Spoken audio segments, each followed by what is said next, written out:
আলিপুরদুয়ার জেলার কুমারগ্রাম বিধানসভা কেন্দ্রে রবিবার প্রচার চালান আলিপুরদুয়ার লোকসভা কেন্দ্রের বিজেপি প্রার্থী মনোজ টিগ্গা।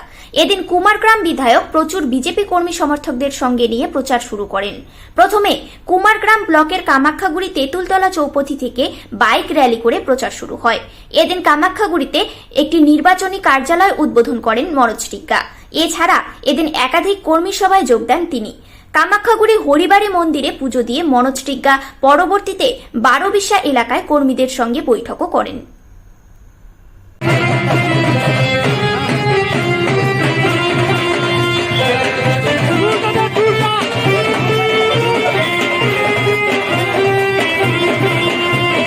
কুমারগ্রাম বিধানসভাকে কেন্দ্র করে আছে। প্রথমে আমরা এখানে যে হরি মন্দির আছে মন্দিরে পুজো দিয়ে আজকে যে কুমারগ্রামের যে বিভিন্ন জায়গাতে জনসম্পর্ক অভিযান করা, সাংগঠনিক মানে বৈঠক, কর্মীদের সাথে সাক্ষাৎ করা, এই কার্যক্রমই সারাদিন ব্যাপী আজকে কুমারগ্রাম বিধানসভার মধ্যে রয়েছে। গতকালকে তো প্রধানমন্ত্রী হয়েছিল, কর্মীরা কতটা উজ্জীবিত? দেখুন, আমাদের যশস্বী প্রধানমন্ত্রী নরেন্দ্র মোদী শুধু ভারতবর্ষের নয় তথাপি পুরো বিশ্বের লিডার হিসাবে উনি গণ্য। তাই যা বলেছেন কালকে যে গাওয়াখালী ময়দানে জনসভা হয়েছিল, সেই জনসভা থেকে প্রধানমন্ত্রী যা বলেছেন তাতে কর্মীরা বিপুল মানে বলবো যে মানে উচ্ছ্বাসের কোনো সীমানা নেই।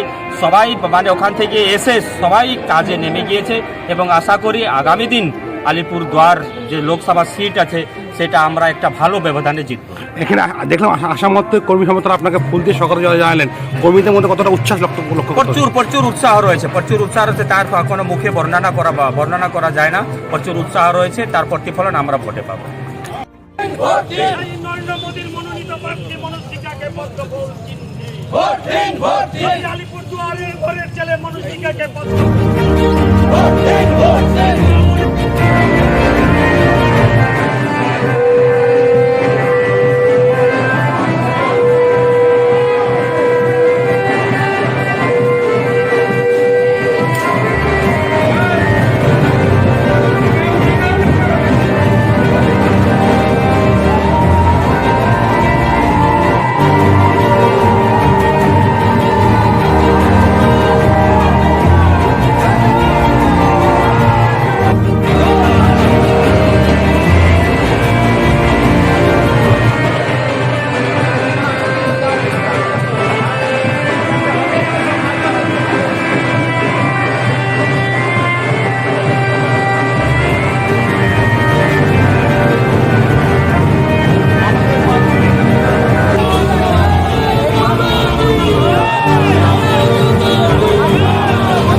দেখছেন নিউজ প্রাইম টাইমস।